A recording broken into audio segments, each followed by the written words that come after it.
Loué soit le précieux sang de notre Seigneur Jésus-Christ et le cœur immaculé de Marie. Dans la partie précédente, nous avions inséré une mini-conférence donnée par l'internaute Ictus, qui a excellemment bien exploité la situation sectaire actuelle au Vatican. Attaquons-nous maintenant à l'apostat, l'hérétique, le décevant, le schismatique, Marcel Lefebvre et ses lefévristes déguisés en prêtres. Depuis l'absence du pape et de l'Église hiérarchique, voilà environ 66 ans, mais plus visiblement depuis la grande apostasie de 1965, la juridiction a cessé d'être pour les catholiques en ce qui concerne les schismatiques qui n'ont jamais bénéficié de la juridiction permettant le déroulement valide et licite du sacrement de l'ordre, ils n'ont pas pour autant été épargnés de l'invalidité de leur pseudo-consécration et ordination, même si leur rituel a été correct. L'habit ne fait pas le moine. Même si de voir un homme en soutane nous force au respect, il est arrivé, il arrive, il arrivera encore que les loups se déguisent en brebis pour séduire. Oui, mais ce sont des loups. Ils se reconnaissent à une tiède piété, enclins au bavardage, souvent vains prétextant la défense de la vérité. Bien souvent, ils ont des arguments contradictoires, ou pas d'arguments, et tournant autour d'un récit habile, défendant leur intérêt propre, même aux apparences de pauvreté extérieure. La Fraternité sacerdotale Saint-Pédis est une entreprise qui forme des hommes à l'état de prêtres dans le but d'une carrière dont le pseudo-sacrement, à la couleur traditionnaliste, est le gagne-pain. Tout cet édifice est basé sur du sable, puisqu'il est sans pouvoir ni juridiction, hérétique, apostat et schismatique.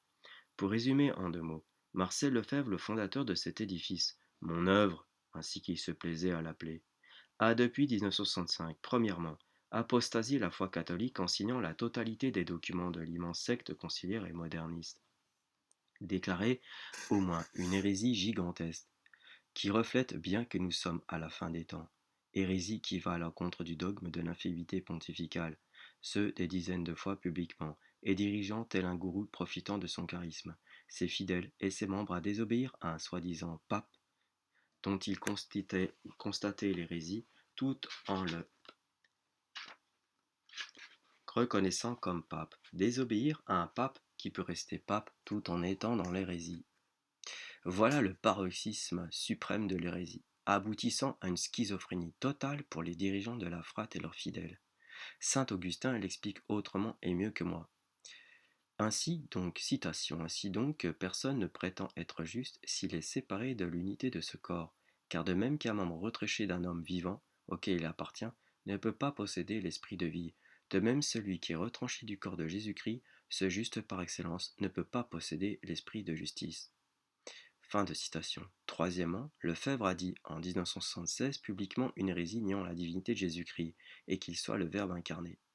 Quatrièmement, Lefebvre a pseudo-consacré en 1988 petit a, sans pouvoir ni juridiction recevoir l'encyclique et des soi-disant évêques, b, sans mandat pontifical, or le magistère dit, canon 953, citation, la consécration épiscopale est réservée au pontife romain, de telle sorte qu'il n'est permis à nul évêque de consacrer quiconque évêque, avant que le mandat du pontife ait été reconnu et établi. Fin de citation. Petit c, toujours en reconnaissant l'intrus hérétique comme pape à qui il désobéit, s'ajoutant pour le coup des tas de schismatiques par cette désobéissance à l'Église, et aussi dans son intention extérieurement déclarée à ce qu'il croyait être l'Église.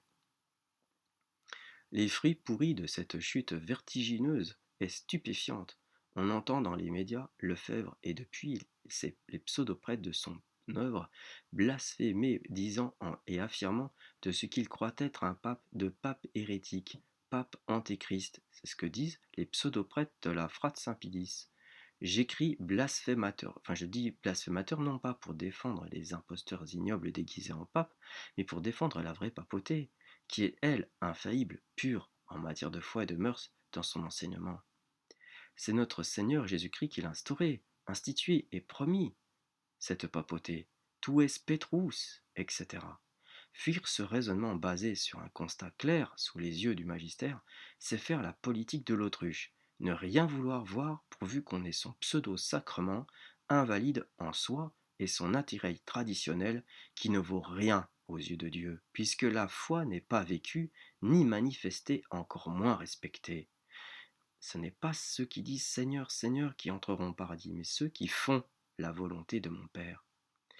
Ma nourriture est de faire la volonté de mon Père, dit-il encore. À quoi servirait une pseudo-communion, invalide et sacrilège, chez un fidèle, pour un fidèle? N'est-ce pas refaire ici la communion de Judas? Même si l'intention veut être manifestement sainte, elle ne l'est pas réellement. L'enfer est pavé de bonnes intentions. Voici, pour nous édifier, ce que dit saint Bernard. Cet extrait a été pris et placé dans le livre des élus du révérend Père Saint-Jure. Le christianisme ne consiste pas dans la pratique des devoirs extérieurs de la religion, mais dans un changement réel et véritable de l'esprit et du cœur. Fin de citation. Lisez attentivement ce que dit le docteur Saint-Augustin.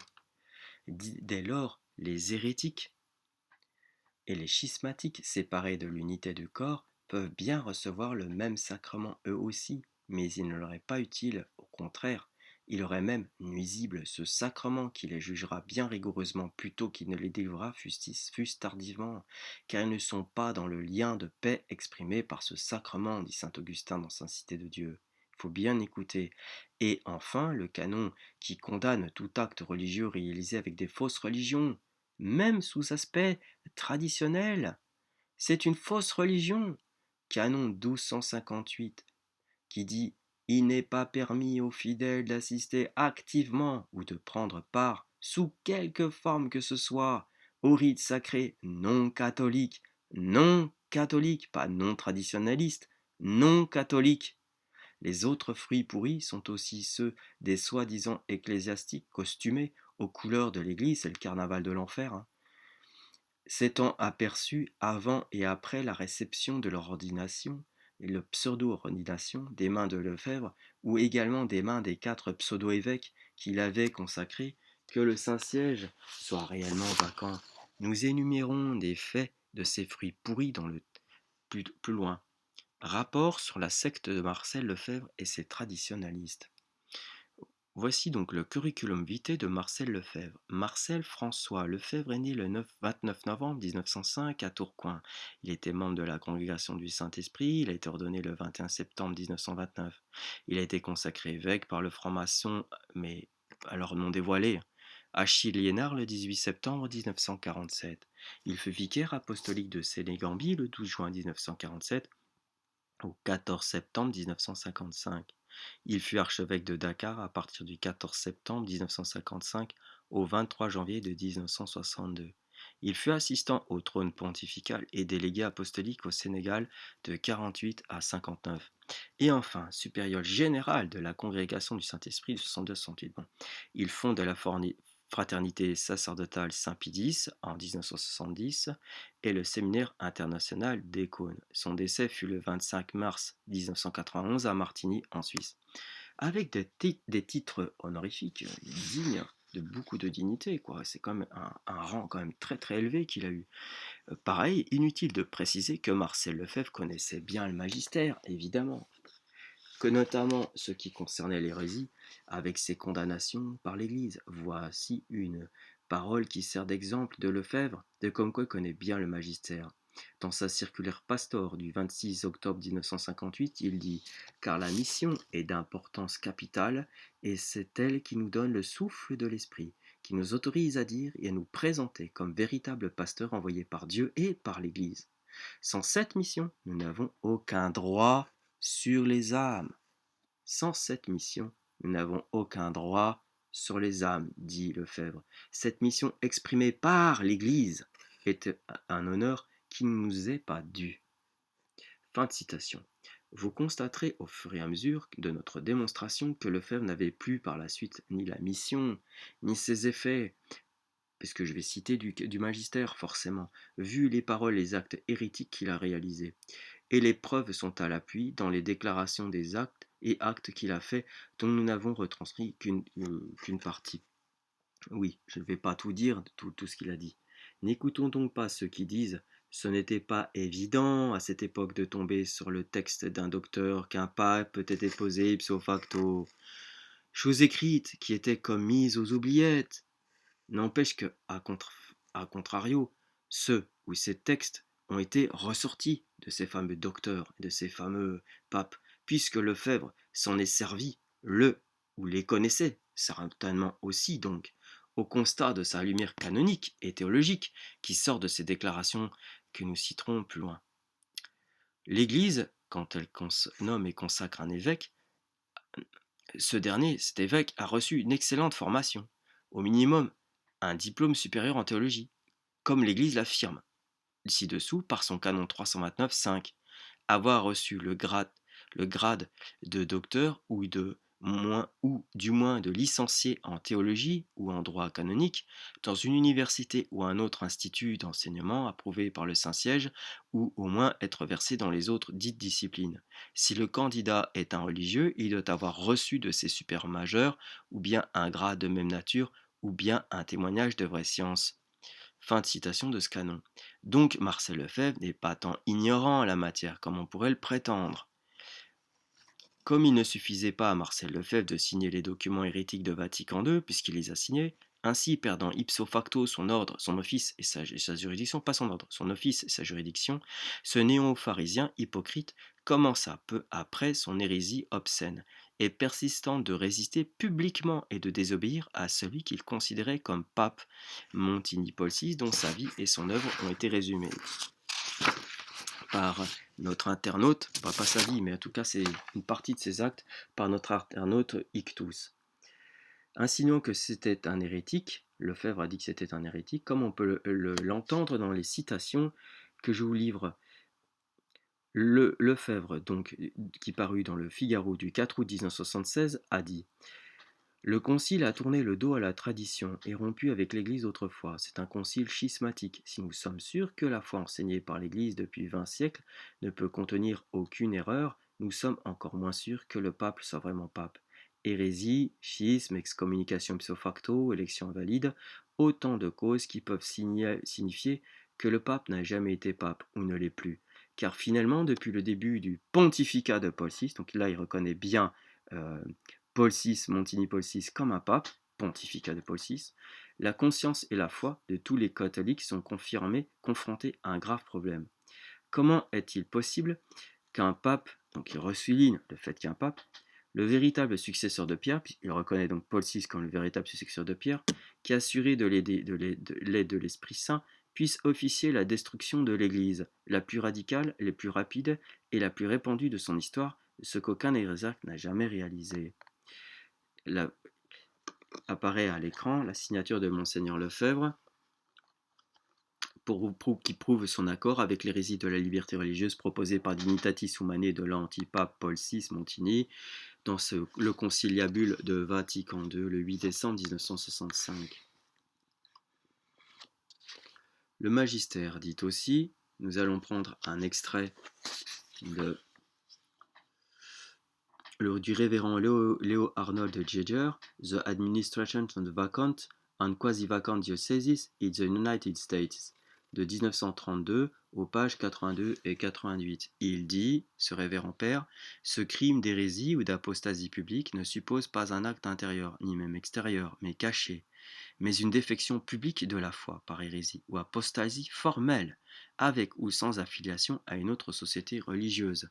Le caractère public de ce crime doit être compris à la lumière du canon 2197 numéro 1.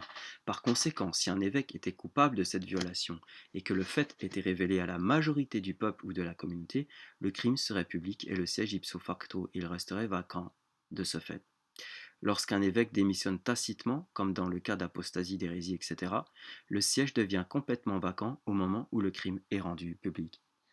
Et le crime a été rendu public en 1963, déjà dans la pseudo-encyclique Pacem in Terris de Roncalli, quand il prône la liberté religieuse, la liberté de conscience par rapport à la liberté religieuse, puis déjà, donc c'est déjà officiel, c'est dans une pseudo-encyclique, c'est rendu public, donc déjà en 1963, par Roncalli n'est pas pape, de fait de cette hérésie-là. Ensuite, la deuxième chose, et ça, les clercs de cette époque-là auraient dû s'en douter, auraient dû le vérifier. Un vrai clerc catholique l'aurait dénoncé, aurait dénoncé et l'aurait déposé publiquement ipso facto. Mais il s'est déposé lui-même ipso facto, puisqu'un hérétique se dépose, se sépare lui-même de l'Église. Ensuite, et dans un deuxième temps, donc l'apostasie de 1965, qui là était carrément évidemment officielle. L'ex-canoniste Alonso Lobo nous raconte: il y a des actes dont l'accomplissement volontaire par la personne implique chez le titulaire de la charge qui les exécute l'intention de démissionner et qui offre la même possibilité de droit d'accepter la démission.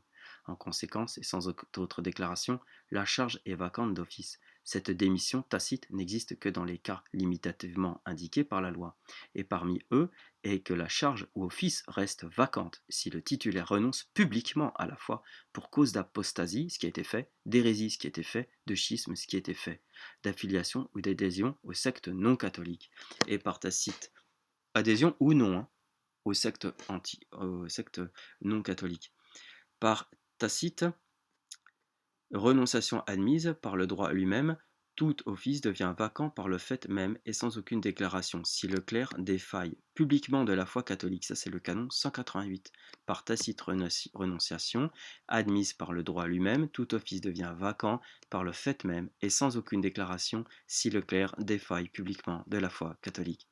Car il serait fin de citation, car il serait absurde de prétendre qu'un homme exclu de l'Église ait quelque autorité dans l'Église. Forcément, et ça c'est un propos que je sors du pape Léon XIII dans son encyclique Satis Cognitum. Lefebvre a signé un document hérétique, donc Lefebvre est hérétique. Qu'on n'aille pas nous dire, notamment ceux qui ne nous ont pas franchement coupé le cordon ombilical avec Lefebvre, que sa signature n'était qu'un acte de présence, ou soi-disant concile, comme l'a fait par exemple Monsieur Zins. On en parlera plus tard de Saint-Zins, du zinsisme, etc. Propos scandaleux. Affirmer une pareille chose et méconnaître le magistère et la foi de vrais chrétiens qui ont enduré le martyre. Oui, de toute façon, ne pas reconnaître la primauté et l'infaillibilité pontificale, c'est ce qu'a fait Lefebvre. En gros, c'est insulter Jésus-Christ. Tout simplement, c'est l'injurier. Puisque l'on parle de désobéissance, évoquons l'obéissance. Saint Patient, évêque de Barcelone, dans son premier épître Saint Sempronium Novatione de Catholico Nominé, dit « Celui qui obéit, c'est le chrétien, et ainsi le vrai chrétien, c'est le catholique. Ce nom sert donc on ne peut mieux à distinguer nos fidèles de tous ceux à qui revient un nom d'hérétique quel qu'il soit. » Voici donc d'autres citations de l'hérétique Lefebvre. Comment un successeur de Pierre a-t-il pu causer plus de dégâts à l'Église? Mais comme si le successeur de Pierre pouvait causer du dégât à son Église.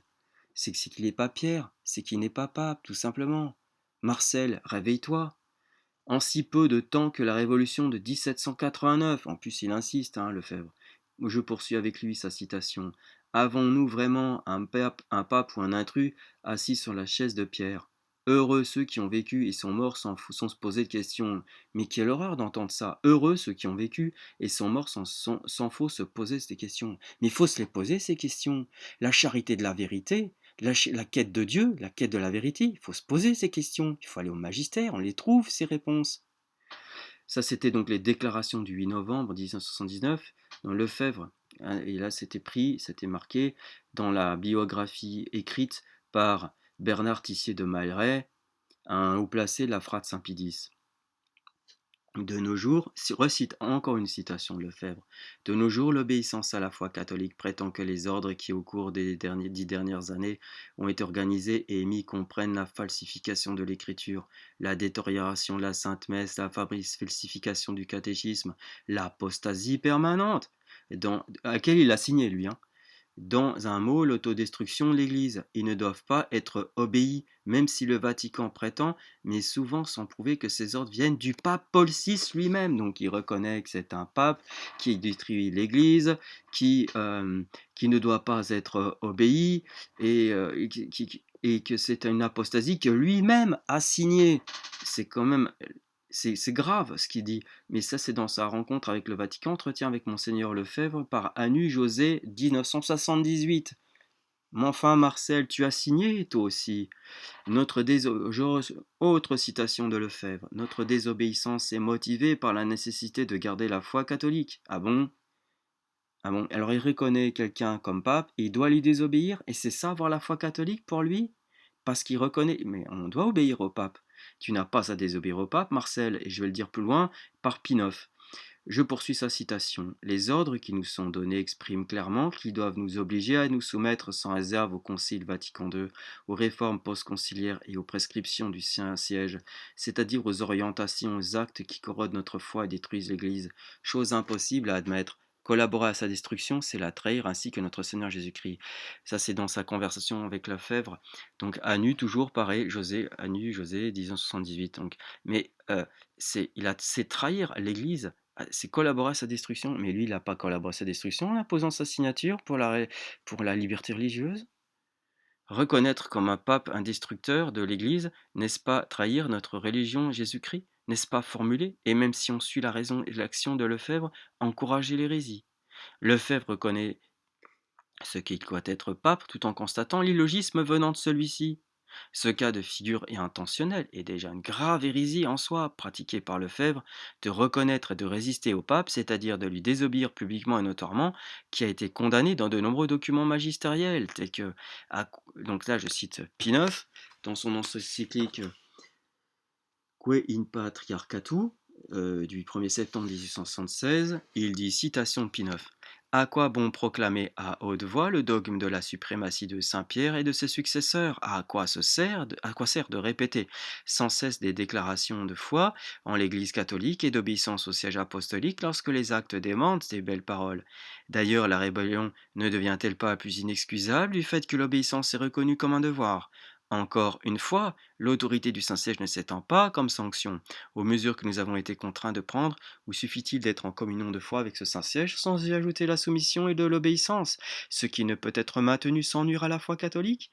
En effet, vénérables frères et chers enfants, il s'agit de reconnaître la puissance de ce siège même sur ces églises, non seulement en ce qui se concerne à la foi, mais aussi en ce qui concerne la discipline. Celui qui nierait cela est un hérétique, même de nier la discipline. Nous en parlerons avec la bulle de Paul IV cum ex apostolatus. Celui qui le reconnaît et refuse obstinément d'obéir est anathème. Celui qui le reconnaît et refuse obstinément d'obéir est anathème. Je le redis une troisième fois, celui qui le reconnaît et refuse obstinément d'obéir est anathème, dit Pie IX. Canon 2316 dit, citation, il est suspect d'hérésie celui qui spontanément et sciemment aide de quelque manière que ce soit la propagation de l'hérésie, ou communique in divinis avec des hérétiques, contre ce qui est prescrit au canon de 1258 que nous avons préalablement cité. Pour suivre Manuel de la religion chrétienne, de 1891, page 371, par Wilmers Willem, 1817-1901. Il dit, tous ceux qui soutiennent un prêtre, un évêque ou un administrateur diocésain qui n'a pas légitimement reçu sa mission du pape, et tous ceux qui entretiennent avec lui des relations en matière spirituelle, sont comme celui qu'ils soutiennent, traité par l'Église de schismatique, parce qu'avec une telle action, ils se séparent de l'unité de l'Église. Et bien sûr, l'unité de l'Église, tout ce qui n'est pas dans l'unité, est forcément en dehors de cette unité, est séparé. Et c'est d'une logique simple.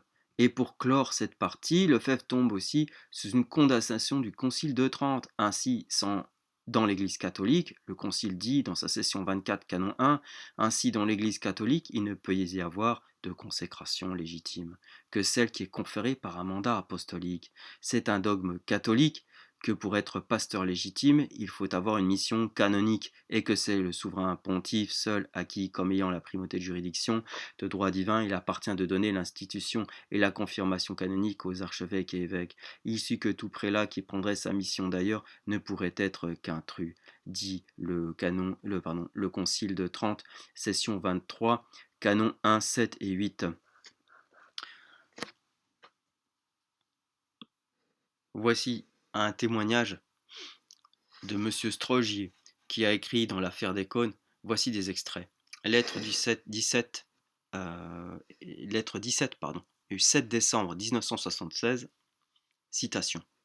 Bien que protestant de loyauté envers le Saint-Père Montigny-Paul VI, depuis le début, Monseigneur Lefebvre défie les ordres du Saint-Père de fermer Écône et d'y arrêter les ordinations.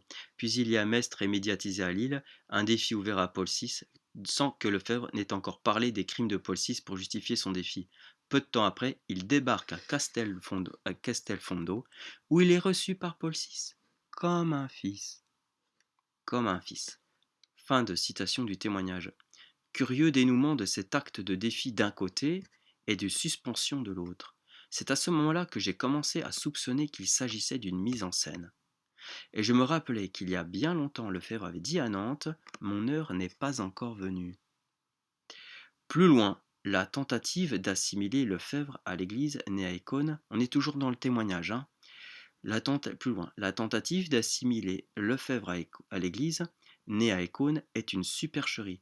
J'avais déjà commencé à soupçonner la préoccupation exclusive de Lefebvre pour le rite et les sacrements de la messe tridentine. Cela mène à une autre ruelle sombre dont il y a plus en plus de signes aujourd'hui. La mentalité des sacrements à tout prix de nombreux traditionalistes et quelle que soit l'autorité divinement donnée à l'Église pour dispenser et réglementer les sacrements est l'une des plus anciennes hérésies, celle de Simon Magus, dit ce témoignage. Autre témoignage, je poursuis toujours de la même personne, hein.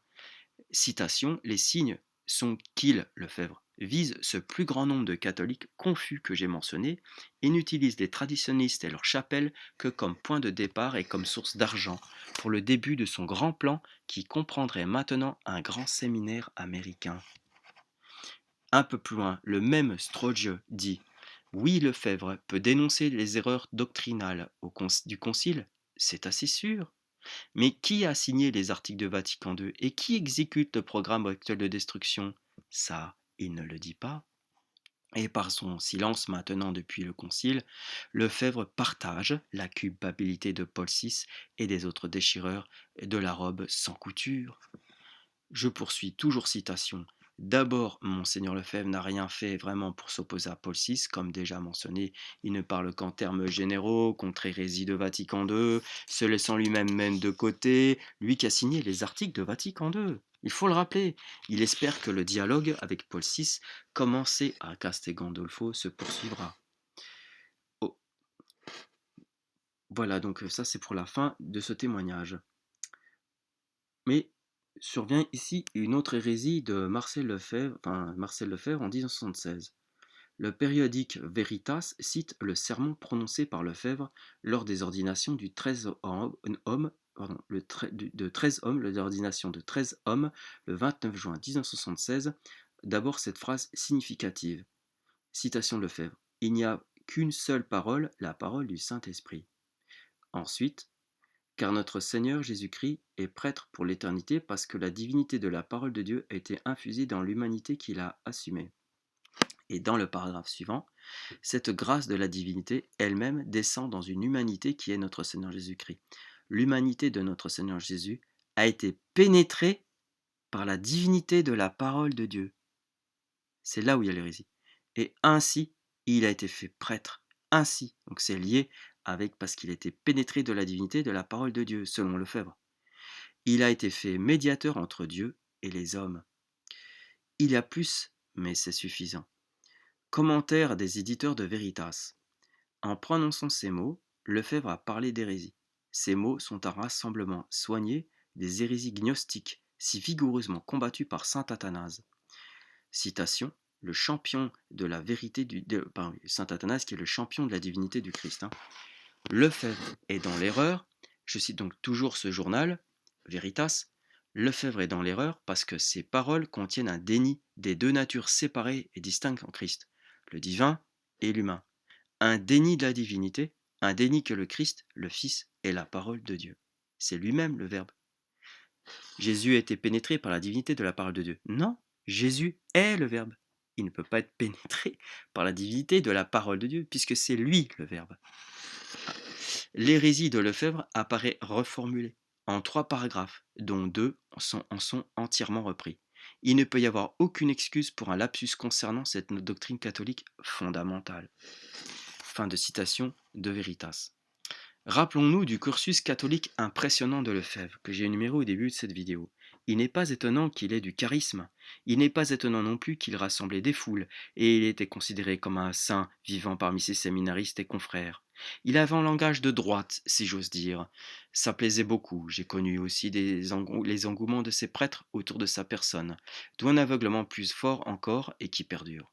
Voilà l'essentiel dit pour cette partie concernant Marcel Lefebvre, le soi-disant lion des Flandres, le soi-disant nouvel Athanas des temps modernes.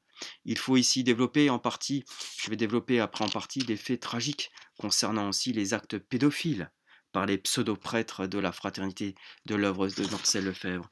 Mais cela, on y viendra un petit peu plus tard.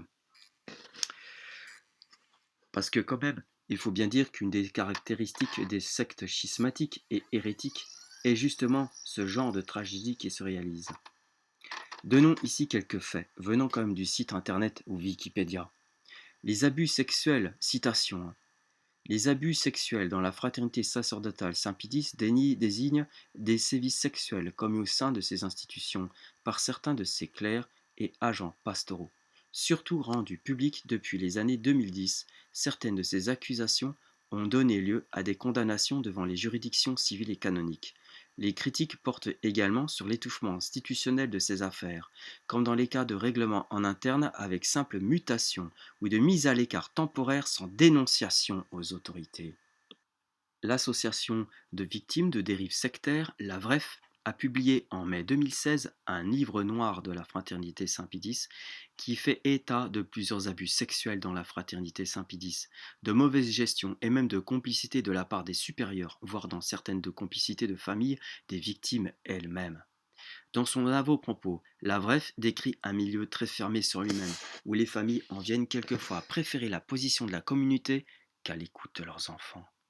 Une deuxième édition de ce livre noir est parue en janvier 2019, à la suite de nouvelles condamnations pénales et de nouvelles révélations. Deux associations de victimes, le groupe SAPEC en Suisse et La Parole Libérée en France, se sont jointes à la VREF dans un communiqué de presse commun le 10 janvier 2018 à la suite de la condamnation en appel du pseudo-prêtre suisse Frédéric Abbé. Communiqué qui met lourdement en cause la fraternité Saint-Pédis pour son manque de coopération avec la justice dans cette affaire. L'Union nationale des associations de défense des familles et de l'individu victime de sectes dénonce également les dérives sectaires et des abus sexuels dans la fraternité Saint-Pédis. La fraternité Saint-Pédis a refusé d'ouvrir des archives auprès des historiens de la commission Sauvé. C'est pourquoi des victimes d'abus de membres de la congrégation ont décidé de créer un collectif en juillet 2022 afin de témoigner. Par ailleurs, les membres de ce collectif souhaitent que l'Église catholique inscrivent la prévention des abus au centre des négociations pour la réintégration de la fraternité Saint-Pédis en son sein. Ils déplorent l'omerta de la congrégation. Pour la fraternité Saint-Pédis, disent-ils, accuser un prêtre est plus grave que l'agression commise par le prêtre. Condamnation pénale, on va en citer quelques-unes. Silviano Bernabé Uribe, pseudo-ordonné prêtre en 89 au séminaire Frat de la Regia en Argentine, est condamné au septembre 2004 à 1 an seulement de prison, avec sursis en plus, pour des agressions sexuelles sur une mineure de 13 ans. Il était alors directeur d'une école hors contrat, Fraternité Saint-Pédis, à Bordeaux. Bernabé Uribe a fait appel de cette décision et a perdu. En plus, il a fait appel, le culot de faire appel sur cette décision et a perdu le 19 mai 2005, puis s'est pourvu en cassation où la Cour a rejeté son pourvoi en 2006.